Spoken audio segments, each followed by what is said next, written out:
before all of that, I'd love to learn the story of how you got to where you are now. So you don't not just anybody can just be like, oh, okay, yeah, I'll do a racing game. I'm sure I can find the millions of pounds and the talented people to design it and program it. And I've got some friends at Porsche and Mercedes, and I can get the licensing. Like, there's clearly a whole raft of experience and stuff that you've done in the past, which has led you to be at this point where you're the best person to create Rennsport as the concepts exist today. So if we can go back to the first time you would say you were doing a role which is now contributing towards Rennsport as it is now. So back in the past, the jobs that you were previously doing that are relevant to Rennsport.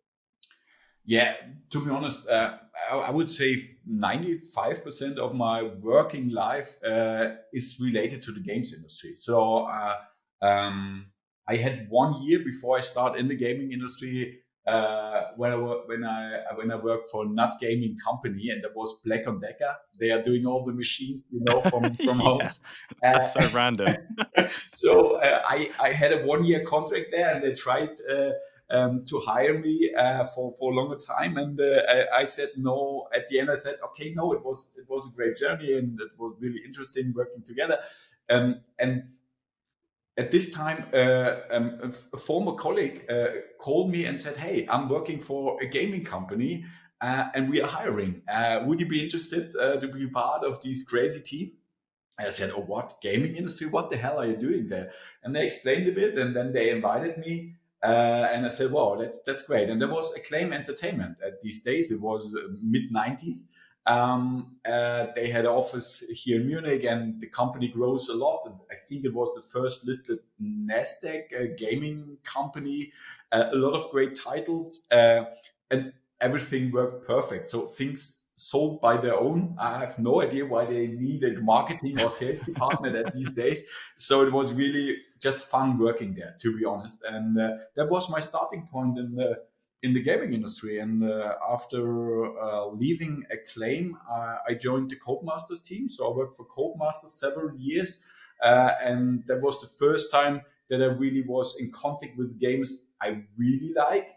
And that was Toka Racing. At this time, we released DTM Racing and a lot of great racing games. We had Colin McRae Racing and so on. And at this time, I really fell in love with racing games. And to be honest, it's the only genre in the gaming area which I really love extremely. After working for Codemasters several years, I quit and decided, hey, I would like to set up my own publisher. And it was, I think, the first crazy idea in my life. And I took all the money I got from the share options I had from Codemasters and all the saved money I had, and I put it in this small company. And I set up this small publisher in 2004 or 5, I think.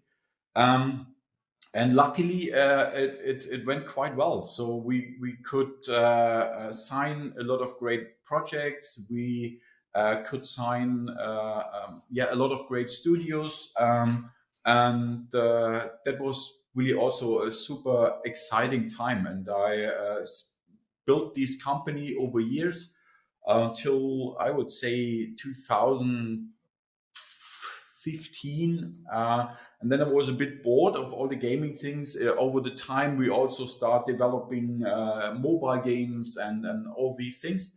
And then I was out of the gaming industry for 2-3 years with other projects I was interested in.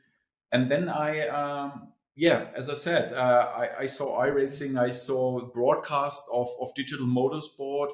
I was in contact for another project with one of the automobile companies. And so it starts to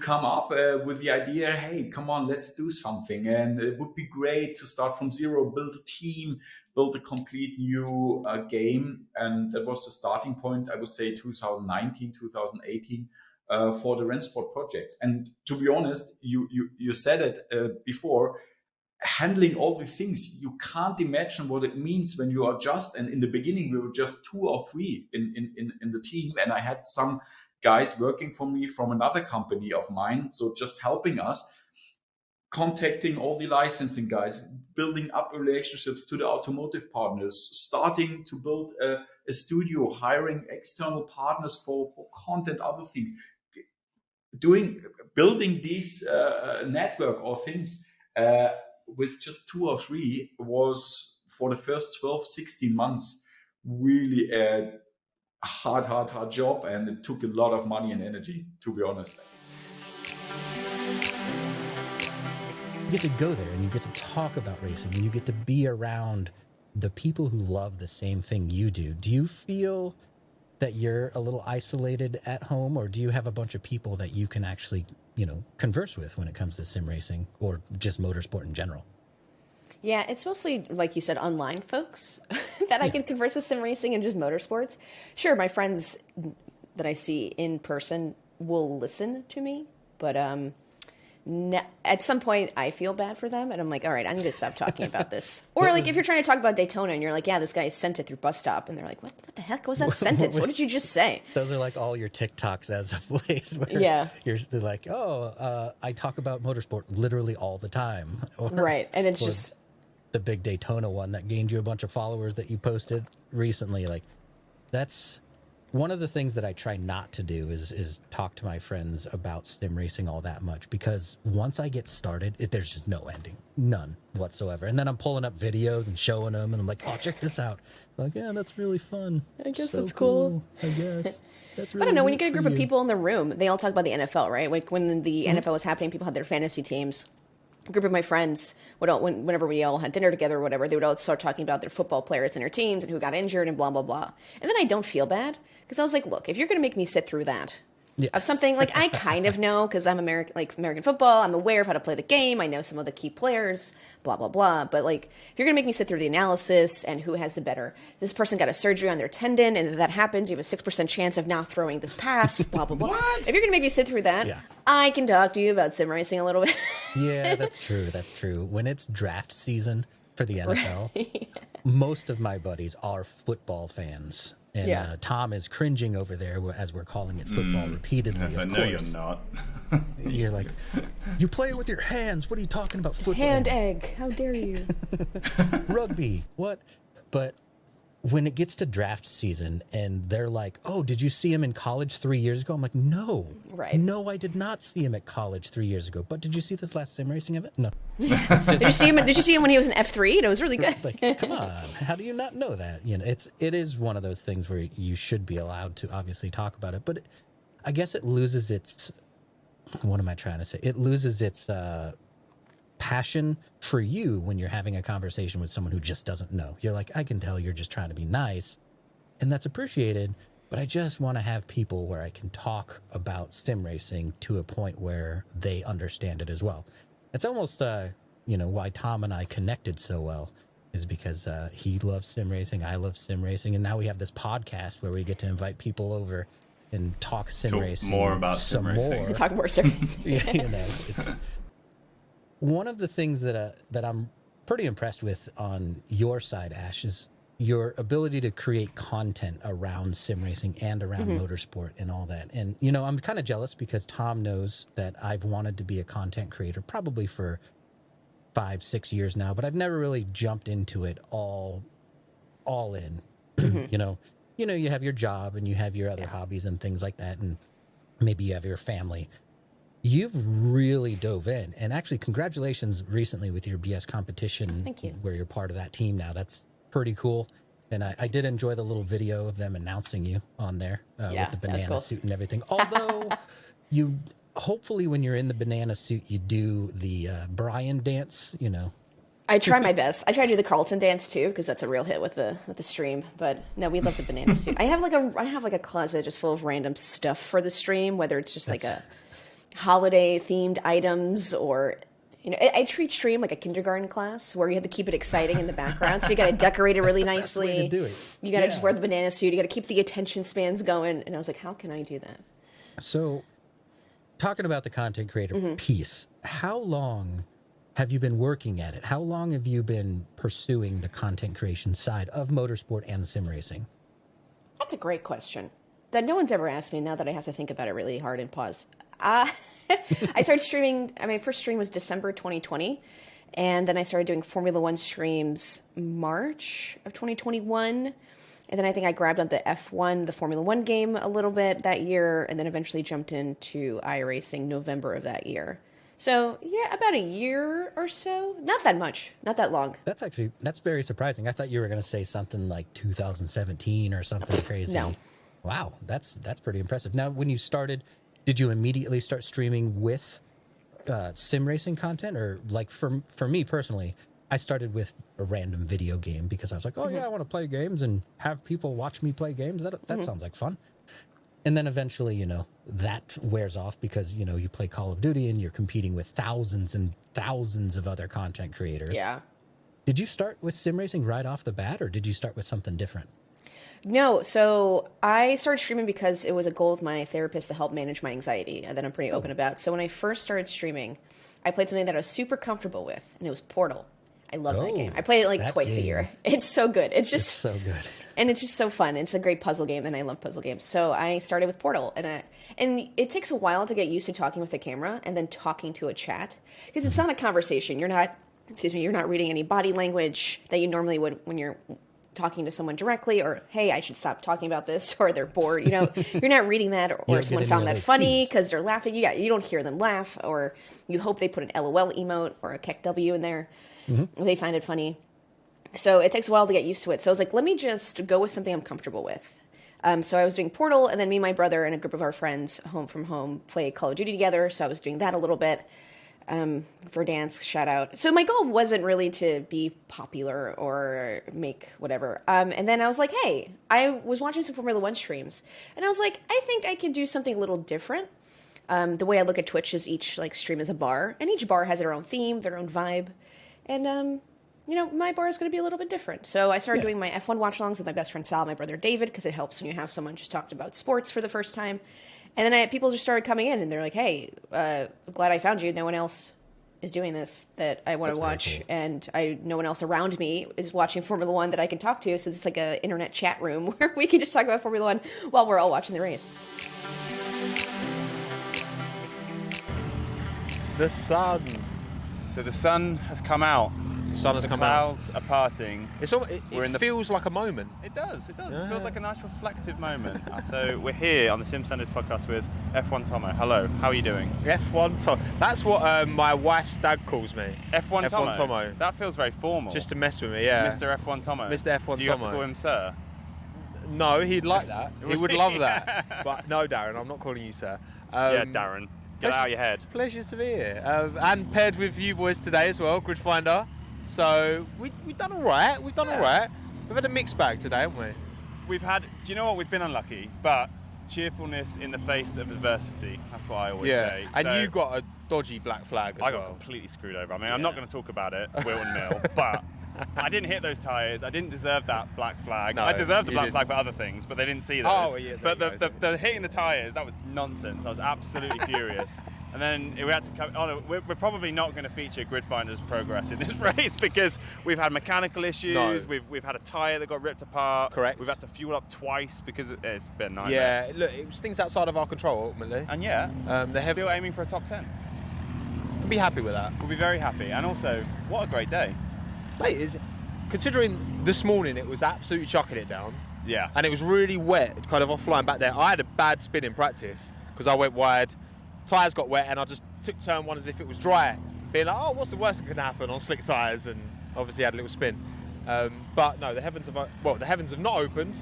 There's a little bit of spinning, wasn't there? It was teasing us, it was just tickling us earlier. It's a beautiful day. I'm getting a nice freckly tan. Yeah. So, do you tan all right? You got a bit of tan going firstly, on. thank you for asking. Yeah, it takes a little while. I'm like a slow build. I have to build up in layers, you know? Yeah. It's not instant. I don't have that olivey complexion. No. That my parents, kill for. My dad was very tan. My mum is very tan, so I'm hopeful in later life.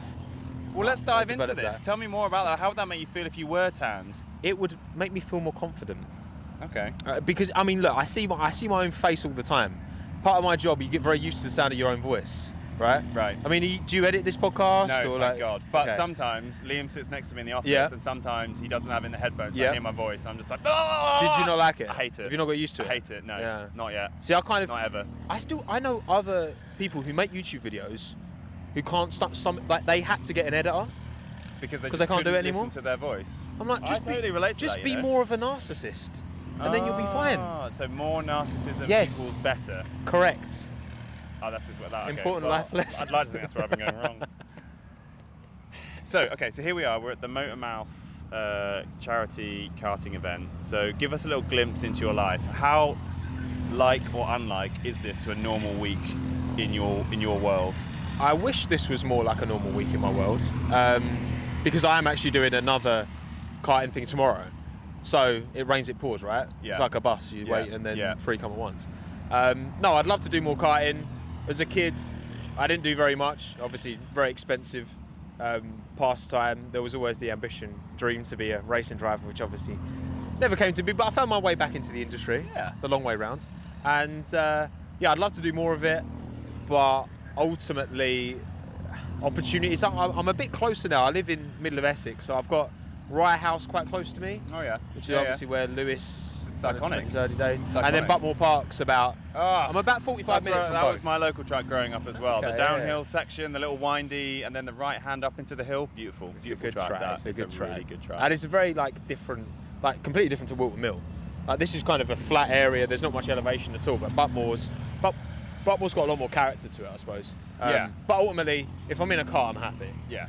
This one does feel quite polished. Like the runoff curbs Mm-hmm. and even like the grass here is cut. You know, we go to one in Sunderland and it's not well kept like this. This is nice. And the stewards on it, they're prepared to divvy out penalties, as you know. I don't want to talk about it. I don't want to talk about it. I was fine. I didn't get a single thing. Oh, well, that's good for you. No, So let's go back then for our sim racing listeners. Obviously, you're, let's say, famous for your Call of Duty exploits. One of the most decorated esports players of all time, and the sim racing world is now super interested in you because you've moved across from one esport to a totally different esport with a whole different set of inputs, etc. That we'll get to. And I'd love to go into that transition, and then let's talk about Rennsport. But first, just to give our listeners like a sense of the scale of what you were doing before, give us just a synopsis of your COD career. I know you started in Halo and then went across to COD. So give us a quick synopsis of that career, and also give us a sense of the events, the size of these events that you were competing in, because it doesn't exist in sim racing. Yeah, so I guess I started playing Call of Duty. It's really that's a long answered question. I'm trying to summarize, because I played Call of Duty in FPS games in general for like 20 years.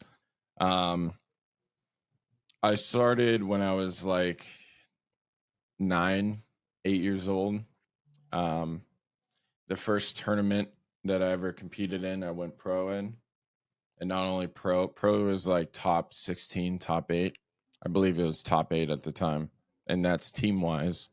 So I think we got third. So it was like beyond pro. It was like, you can actually win. But I turned pro at like 11. I retired when I was 29. So like 18 years. Went somewhere in the middle of that. Went to Halo, went pro in that. And then went back to I played Battlefield for a little bit. For an imaginary $1.6 million tournament. Wow. Shout out Virgin Gaming. Yeah, I say imaginary because they announced it and never happened. Yeah, that sounds like a whole story right there. Oh yeah. Oh dude, it's stories on stories. But I don't regret that part at all, honestly, because it was probably some of the most fun I've had in competitive esports. and it was very different. But anyways, Call of Duty. So came back to Call of Duty when I was around 20 or 21. I think it was like 20. So in 9 years, I won 38 tournaments, 3 world championships, 2 X Games medals. I think at one point, I think I ended my career with like it was around 50-50 for percentage of like tournaments I went to versus tournaments I won. So it was like, I think I ended with like around 100 tournaments that I went to, and I won. Yeah, well, I don't know if it was, I think I went to like 90 tournaments or something like that. Maybe 85, but either way, it was close to 50-50. And yeah, I was sort of, my whole goal was to be sort of like the best teammate there's ever been in Call of Duty, because everyone's trying to get the highest KD, the most MVPs and all this stuff. And I sort of went about it, especially coming from Halo, because Halo is so focused on teamwork and the team aspect of things, that I sort of had an advantage coming back to Call of Duty, because no one was focused on the team aspect. No one was focused on, hey, how can I make my teammates around me better? So that was, key to my success is right there. I was sort of like an enabler of teammates and pushing teammates to be the best version of themselves while also doing it for me. So, and to describe one of these events, and again, the reason I'm asking these questions is because sim racers who only follow sim racing will have no idea. And obviously, prior to this interview, I watched a lot of YouTube videos about some of the tournaments you were at, and they're enormous. Yeah, I mean, well, I think the biggest venue we played in front of, like people wise, crowd wise, was one of the ESWCs. Was playing Gotaga in the finals. And we absolutely massacred them, side note. But there was like 4,000 people, I think. I believe, I don't know if it's for certain, but I'm assuming that this is the only event they could have watched at. But a couple drivers, like professional drivers, told me like they watched me play at that tournament. So, I mean, the viewing figures for these tournaments are a whole different world from sim racing, right? Oh yeah. I mean, well, that's sort of why I think sim racing, because right now it's basically it's sort of stuck from being a hobby to a profession. Right now, it's like, to me, the biggest ruling factor is the prize money. I give the example of like, people want to talk about the games, or this and that, or the equipment's too expensive, all these other things that are true, right? But the root cause of it is that, like, the sim racing community, like the competitive side, they're playing for borderline nothing. Like, at the ESL Munich major, I asked, like, how many of these people up here, the 12 best in the world, could live on their own, or are living on their own right now without, not living with their parents, not working another job, this and that. And it was like, I think it was like, I asked Enzo about it on Redline, and he was like, I don't know, maybe 6 to 8 people. Yeah. But now I think sim racing is in a good place. Lots of people earning money from it within esports teams, being team managers, working for organizations that revolve around sim racing and esports. And of course, YouTube. There's lots of full-time YouTubers now who are focused on sim racing, and that's increasing every year. So I think we're in a good space. and it's only getting bigger and better at the moment. Yeah. And I look back at the guests that we've had on this podcast, and it's essentially like it's just a series of Jan Mardenborough stories. Maybe not to that extent. Maybe not.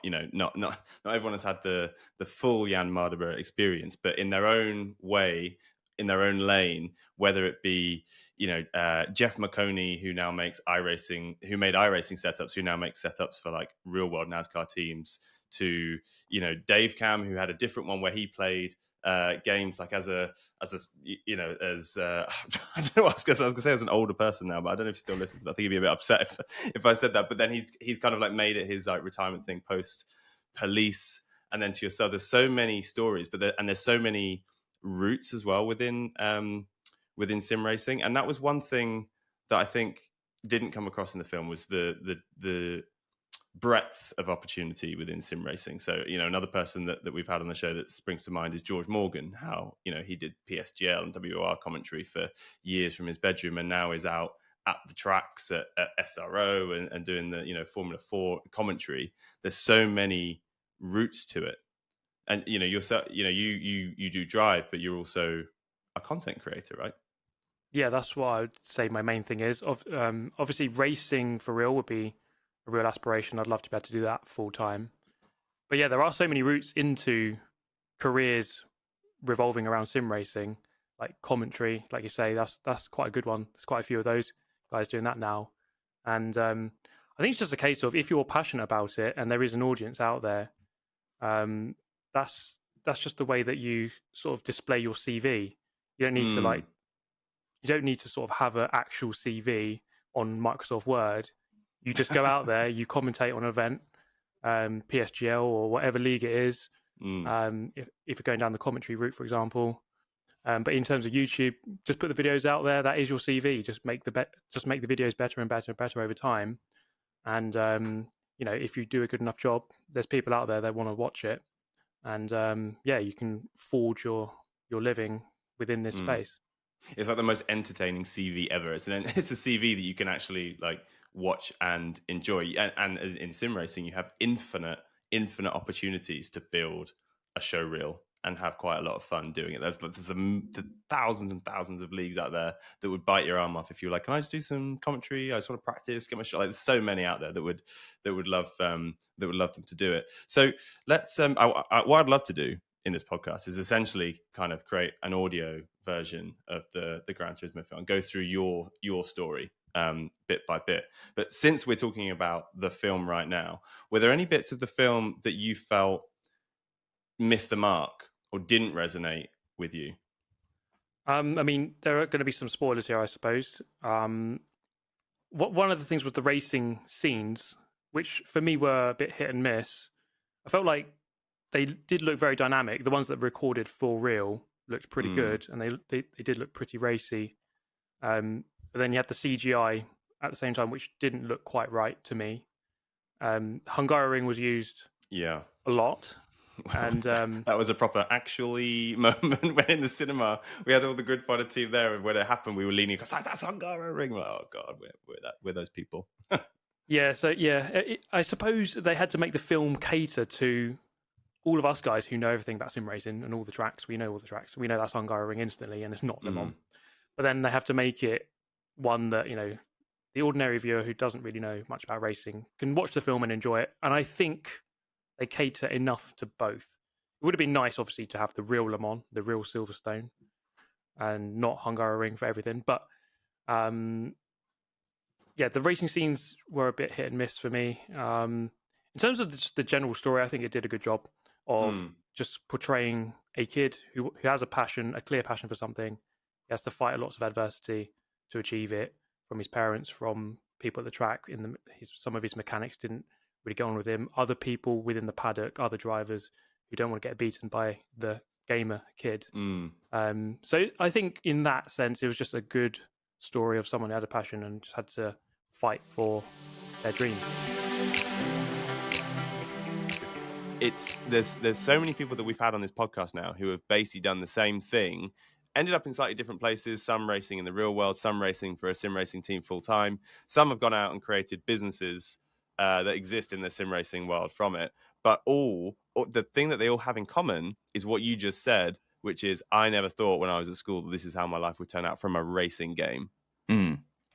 No, exactly. And I've had friends and people that, you know, I know that have gone to the cinema to watch it, and they've actually texted me after the film like, mate, that film is like what you've done. And I was like, yeah, mad. like it's a good thing that the film is as good as it is. It's reaching as many people as it is. Like when I first saw it got announced, I was like, is this going to be a bit of a gimmick? Is it going to make sim racing look a bit rubbish? But it's absolutely given it some like credibility to like the masses, which I think is really good. But yeah, as you say, like people like Steve and Jimmy, and they've done a very similar story to Jan.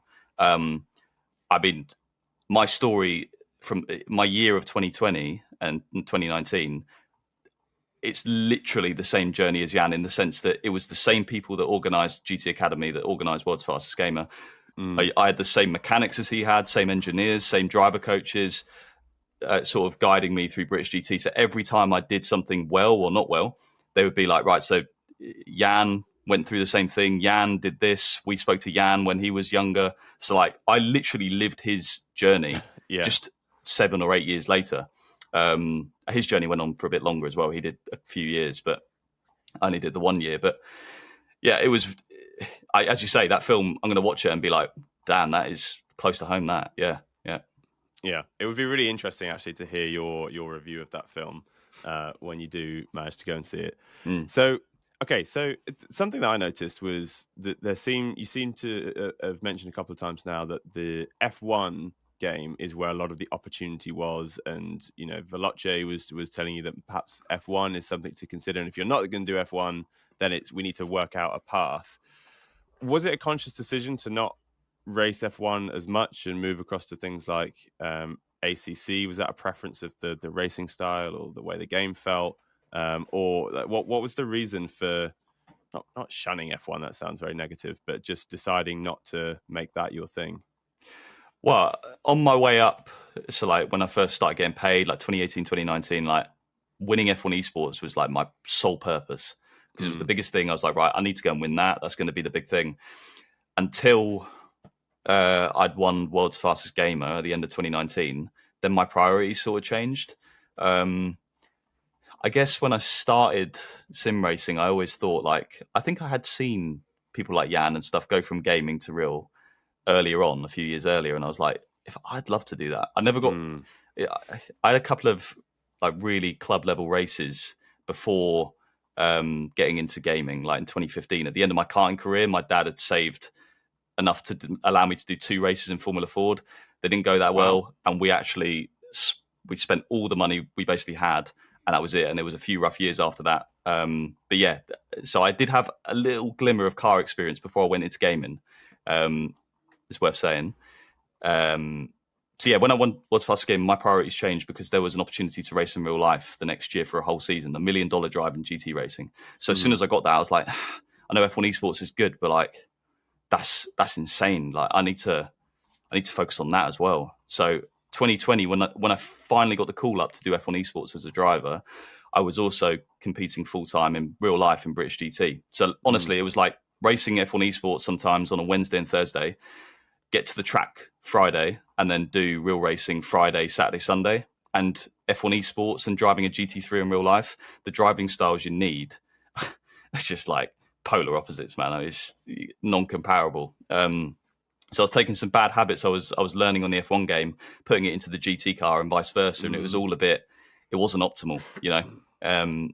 So my F1 Esports season was pretty poor. My debut season, I'd scored a few points finishes. It was awful, to be honest. But by the standards I try and set myself, like I wanted to be at the front and stuff, and I was just nowhere. So I got to the end of the season and I wasn't exactly in demand to do another season. I probably could have crafted a way to do the following season, but doing so poorly on such a big stage, I was like, it's a bit embarrassing. And like, I don't know, I wanted to sort of disconnect myself from F1 Esports. It was so brutal. I was like, right, let's make next year a bit different. I thought I'd be real racing again, first of all, but I saw all these simulators like ACC and R Factor and AC. and I was like, let's go over there and try and do some stuff on them. You know, they look and feel more enjoyable to drive. There's competitions on them now. Let's go and win some stuff on those things. And that's what I did the next 2 or 3 years until today, really. Since F1 Esports finished in 2020, I've just been focusing on every other sim apart from F1. Not to say that, you know, I wouldn't go back. I mean, the way it is in the minute, I probably wouldn't go back. But if it changed, the physics changed on it completely, so it's more like sim-like, I probably would eye it up again. You know, I mean, it's a younger demographic now. I mean, all the kids that are going on there now, like 16, 17, and I'm 25. But I think if it went to a full hardcore sim, I'd definitely fancy my chances to be sort of at the front. So, yeah, that's the reason I'm not doing it now. It's a shame, really, but it's not all negative because F1 Esports did not go that well, yes, but my real racing season that year went extremely well. And I think it's because I prioritized it over F1. So it's just bad timing, you know. It would have been better to have the real racing one year and F1 the next year, for example, but you can't always have it that way. So. Yeah. From the very beginning, you've decided that I need to script stories. I need to build stories out of this. Yeah. Like, there must have been some other motivation behind that. I love telling stories. I'm very entrepreneurial. I like to build something from nothing. And that's kind of what I did with the channel, really. Obviously built it from nothing, but I can tell I like to build a story from something, like a race. Yeah. So I like to tell my perspective, or I like to delve into, again, it's sort of that human element. Why this person did this. Yeah. Why did I do that when that person did that? So yeah, just made a few videos. Things got a bit out of control. Started streaming because it was easier, you know. So when you say get out of control then, so were you having a decent amount of success with your on-demand content, so your non-live streaming content? Yeah, massively. It was kind of, I kind of just did it as I was going through the ranks at work. I kind of had a feeling it's not what I wanted.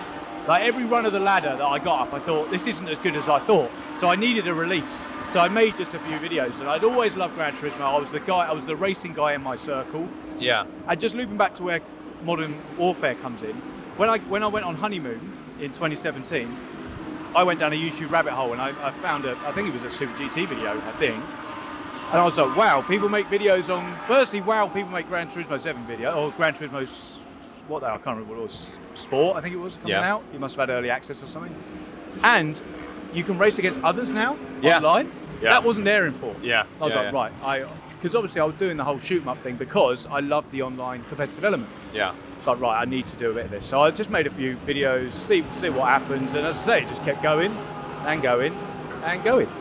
So what motivated you to keep going and going and going? Because I think it's fairly well established that in the early days of any streamer's life, unless they have some huge budget or some huge collaboration or they're a celebrity, the only way to build a real successful challenge is to essentially use a word that I hate, which is grind. Yep. You have to just grind and grind and grind. And people will always talk about, you know, the first year I'd be streaming to like 12 people maximum on a good night. Yeah.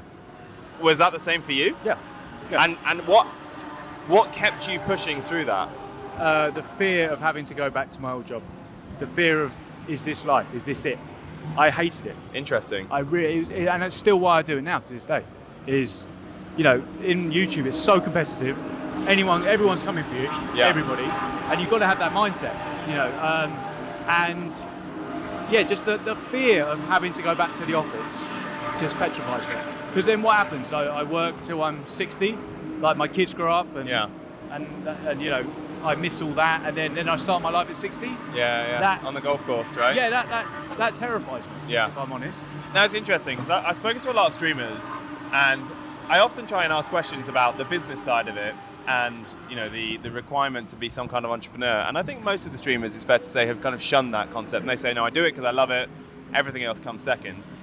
But I'm really interested to hear how you've learn what it takes to be a, you know, let's be fair, economically successful streamer. How do you support yourself? Because a lot of people who start streaming nowadays are mid-career. Not everyone is 14, 15, 16-year-old when they start streaming, which means they have bills to pay, they have other people that are dependent on them, and so it's not really an option to stream and create content unless you can support yourself by doing it. So as you've been building up this channel, what kind of considerations have you been making to how do I generate revenue? And I know as a content creator, you don't want to be talking about revenue to people who are subbing, gifting, but that's the reality of it. And I think most people think that's fair enough because they're like, well, if I'm going to watch this guy and I'm going to enjoy his content, he needs to eat.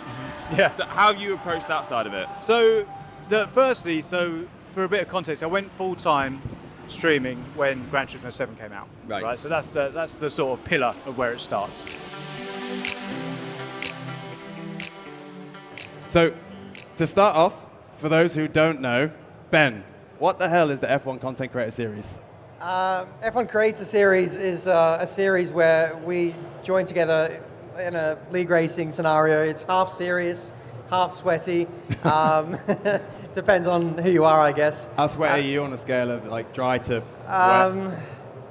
I don't know. It's a swimming pool. I vary, to be honest. I started off super casual, and now it's just got the level is raised every race, every season. I've seen you two especially grinding this series. Yeah, he's my nemesis. Ben is my nemesis. I hate you. Yeah, same.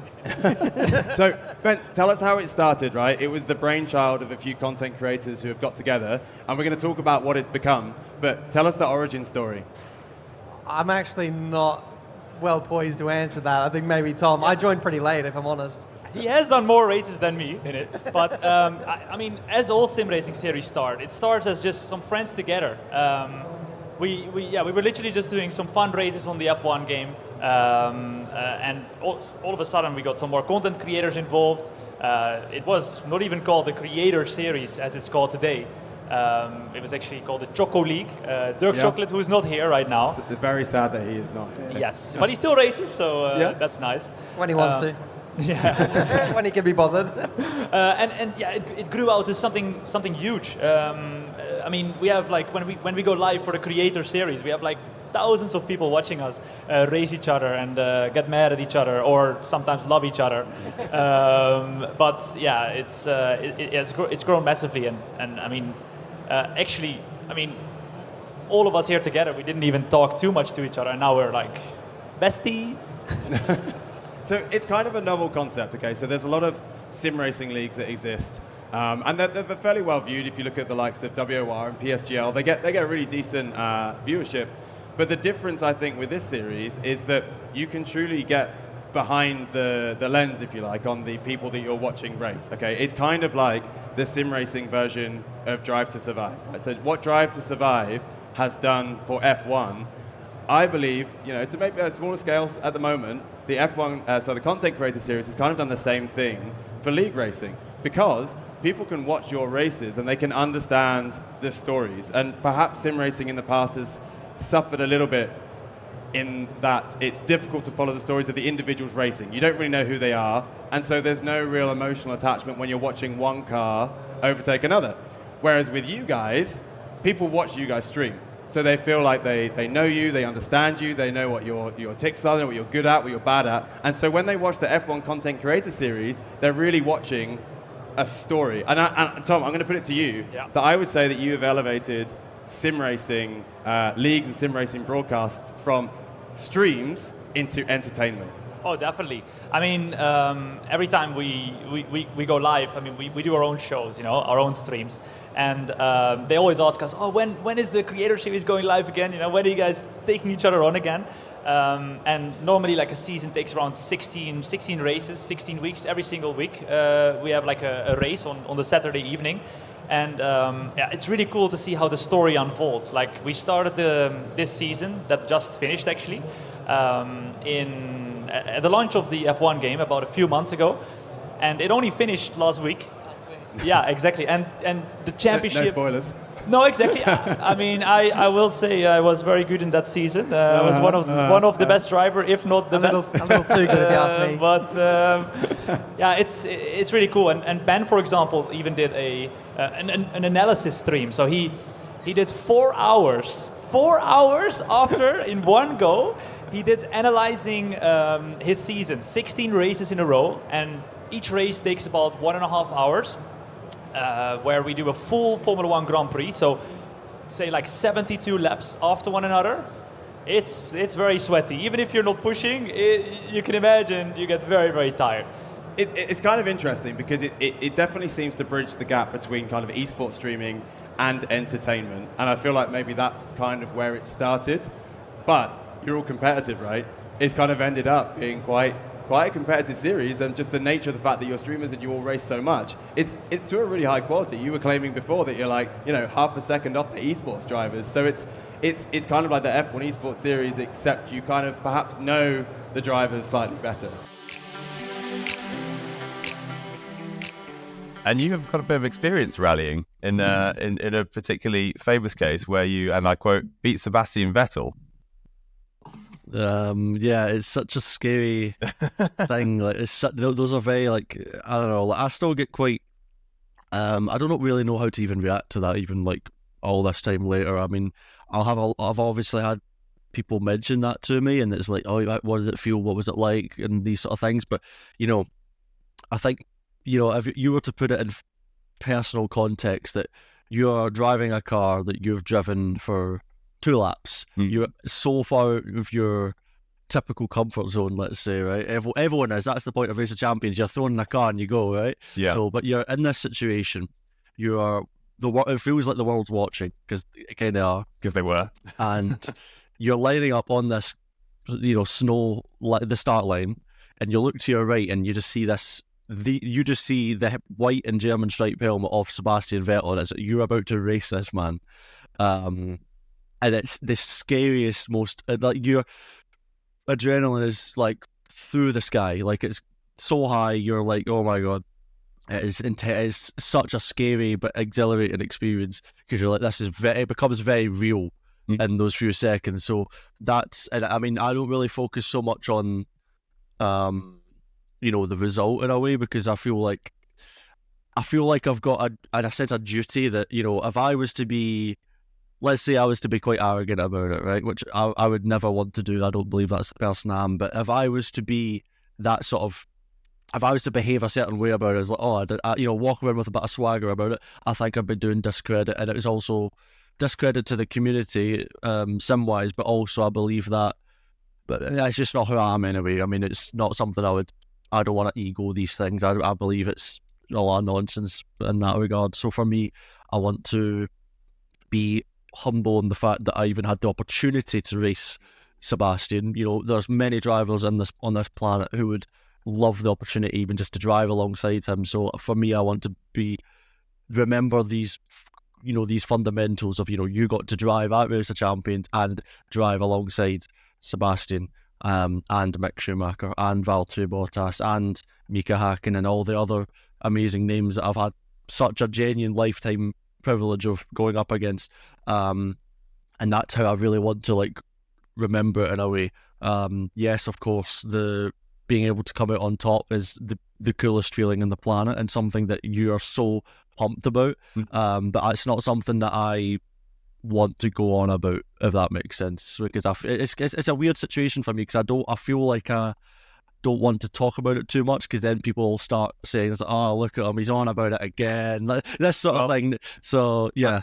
Yeah, I mean, I don't think that is coming across at all. There's like a quiet confidence mixed with a respect about how, because I've seen you talk about the race in the past, and it's that you approach it in the same way, and it feels like a really kind of conscious, almost like calculated, has a bit of a negative connotation. I don't mean it in a negative way. I mean, it's like you're quite conscious about the way that you portray the events of that day. And you're right, what an incredible experience. I imagine if you'd come second, you would have enjoyed it like only slightly marginally less, because you get into race against Sebastian Vettel, right? That's absolutely incredible. And it's interesting as well that your career has been so varied, and it hasn't been long. We're not talking like 20 years, right?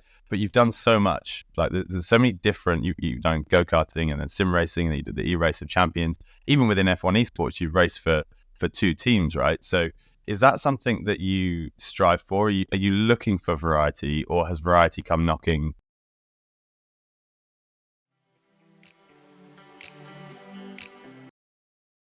Thing, going through the same process, probably feeling the same strain. Do you ever look to each other to be like, oh, are you having a tough time? Yeah, I'm having a tough time. Like, but it's fine, we'll get through this. We've got this race, there's a new track, thank God, we have to keep grinding, I don't know, Spa, which we're all bored of, right? Like, so do you kind of look to each other for some escape? I think it's more of just being more understanding if someone's burnt out, if they do 1 to 2 hours and they go, I don't want to do this anymore, I'm just not feeling it today, and they go offline, just go, okay, that's fair enough. I've done the same. It can happen when we have to practice for so long, and it gets so repetitive. So I think we're just quite understanding. We're still trying to stay on point. We all try and turn up to practice early at the same time. But if someone's just having an off day, which definitely can happen and will happen, then we're just understanding about it. I do genuinely get the sense here that it's a collaborative effort, and I know a lot of like drivers will say, I want to win, it's about me, I just want to be the front of the grid. But it sounds like experiencing this as a career, to use a cheesy phrase, as a journey together, does feel like you are collaborating quite a lot in terms of the emotional side of it.